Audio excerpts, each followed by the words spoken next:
Hi, this is Carrie Schell from On Point Quilter.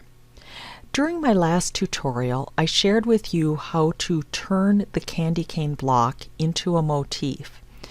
In today's video tutorial, I'm going to share with you how to turn that into a wreath and then how to create a couple of different circular quilts, one of which would make a wonderful table topper and the other could also work as a Christmas tree skirt. Okay, I'm on the home screen and I'm going to open an existing project and I'm going to find the quilt that I worked on during the last session, which was Candy Cane Christmas, and I'm going to select OK. The reason I did that is in my blocks and in my motifs I have a candy cane and I'm going to be using that in the quilt this week. So the quilts I want to do are circular, and so I want to design the base for the quilt to begin with. And so I am going to design a block from scratch, and I am going to do a pieced block, and I'm going to use polydraw. Now with polydraw it works a little different than easy draw. In polydraw we must complete every patch by drawing all of the pieces. So I'm going to start with a simple circle, and so I'm going to use the poly arc tool. It really doesn't matter what my settings are for this first one because it's just one circle. So with polydraw, once I select that poly arc, I'm going to start by double clicking. And when I do that, you can see as I'm drawing there's a nice big blue line. And so I'm going to go from the middle of the side to the middle of the top, and it's just a single click. And then I'm going to go a quarter way around, another single, and to finish it's a double click. That is really all there is to it. And so now I can go to the color tab, and I'm going to go ahead and color this one. And I'm going to add it to my project sketchbook. Now I want to do one other circular quilt, and this one is going to have wedges in it. And so I'm going to go back to the Draw tab. I'm going to select New Block, Pieced, Polydraw. And for this one, I am going to again use the circle, but this one I need to make sure I've got rings and spokes. And so my rings for this one I want set at 9 and my spokes at 12. And so now I'm going to draw just one wedge in my quilt. So when I click on this, right, double click to start, single click, single click, single click, and double click to finish. Now one thing I do like to do is turn on the Hide Show Autofill, and it's just a great way to validate I got that quilt patch done and it looks good. So once I've done that, I can use my pick tool and I can clone, and I can do one rotation. And now I can click and hold in the center and drag that in place. And so I can clone one more and basically just keep cloning and doing that around the quilt, right? Actually, I'm going to go even faster. I'm going to use my pick tool, select them all, clone, flip left to right, and then do another clone, flip top to bottom, and a third clone, flip left to right. Now if I was going to do this as a tree skirt, I might want to leave the hole in the center, but I'm going to go ahead and actually put something to sort of cover my edges here. And so I'm going to turn off that autofill because I want to see my lines and arcs. And now I'm going to select the polyline tool, which means that as I'm moving this along, it's going to do a straight line rather than following the curve. So still a double click to start, and I'm going to go 2 patches. Oops, and I double clicked, which means I need to just start over, right? Polyline, double click to start, single clicks then on each of these, and double click to finish. Okay, I am ready to go to the color tab.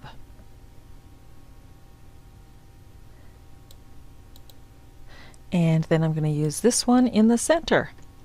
And so I'm going to go ahead and add that to the sketchbook as well. Now I'm ready to view my sketchbook, and I want to work with my candy cane, and I'm going to select Edit. Now what I decided is I want to make a wreath with this candy cane. So I'm going to use my pick tool. I'm going to drag a box over the candy cane, and I'm going to select Wreath Maker. And for my first wreath, I want to have 6 in my cluster here. And I'm going to need to bring down the resize and move up my cluster spacing. And this is a little bit of trial and error, but the beauty of the preview window is I can do the trial and the error while I'm working here. Okay, so once I have that done, I can select OK, and then I can go ahead and color this. And I've got that done, and I can go ahead and add to the project sketchbook. Now I'm going to view my sketchbook, and I'm going to take this candy cane and edit it again. And for this one, I am going to again use the pick tool, select everything, Wreath Maker, and I'm going to use 9 in my cluster.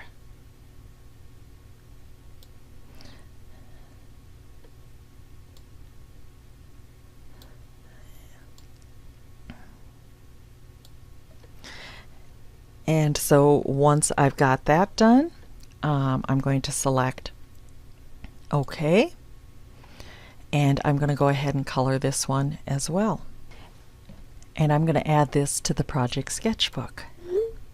So now I'm ready to actually start building my quilts. So I'm going to go to the quilt work table, and for my first quilt, I am going to go ahead and select New Quilt, and I am going to select Custom Set. And I'm going to go ahead and delete the border. And on the Layout tab, it's currently set at 48 by 48. Actually, that's probably a good size for a tree skirt. So we'll consider this one our tree skirt. And I'm going to go ahead and go to the Design tab, and for the first block, I'm going to go to my blocks, and I'm going to take this round one, and I'm going to drag that into the workspace. And I'm going to use my Adjust tool, and I am going to change the width and the height to 48. And then I can scroll down and do a center horizontally, scroll down again and do a center vertically, and that's going to be the center of my quilt. Now I'm going to do a second set block, and I'm going to take this patch draw block and drag that in, and in my Adjust, one thing I'm going to do is I'm going to turn off the show grid because I don't really want to see that. Okay, so I'm in Adjust, and I'm going to change this one to 47 by 47, right? And I'm going to center that horizontally and vertically as well.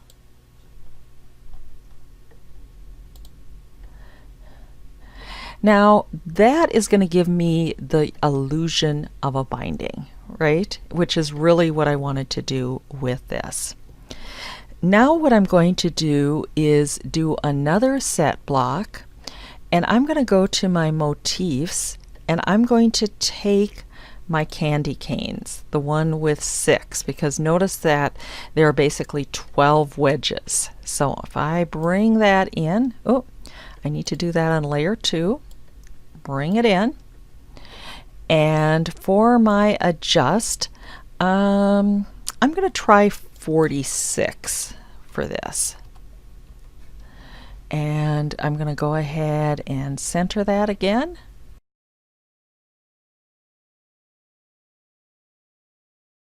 And I think I'm going to bring that up to 47 actually.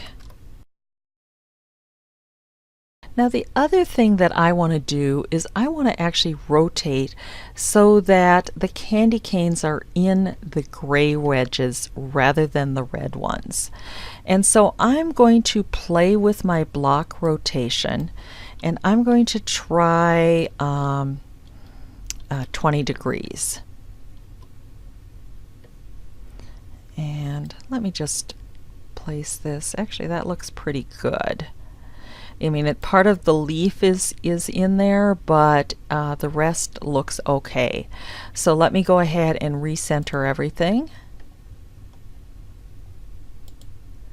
And let me recolor that border as well. So I'm going to use my eyedropper, go back to layer 1, select that gray, and then recolor the outside patch with that. And I'm going to add that to my project sketchbook. Now my idea for a second quilt is going to be to change this out, and for that middle block, rather than a 12 wedge, I'm just going to put another plain block in. So I'm going to go back to my block tools, do a set block, take just one of those circles, and I'm going to go back to this, and I'm just going to click, and it's going to replace it. Now the other thing was, I thought I would like to go ahead and put some candy canes, but put my other candy cane motif. And so I'm going to click on that, and I'm just going to click, oh, go back, go to layer 2. I'm going to click on that, and it's going to replace that. So quick and easy. But then I thought, yeah, what if I don't want a 48? I mean, that's pretty big. What if I wanted this for a table topper? So to change that out at this point, I can go to the Layout tab, and I want to make sure the Maintain Existing Block Sizes is off, because I want to resize, and I'm just going to change this to 30 by 30. And I'm going to go back to the Design tab, and I think that looks pretty good. You know what I'm going to do? I'm going to change the outside red, and now I'm going to go to layer 1 with my paintbrush, and I'm going to color my border. And make sure you add to your sketchbook, and then you can close. Thanks so much for watching. For additional tips and techniques, please subscribe to my newsletter at www.onpointquilter.com. And while you're there, check out some of my online class offerings as well.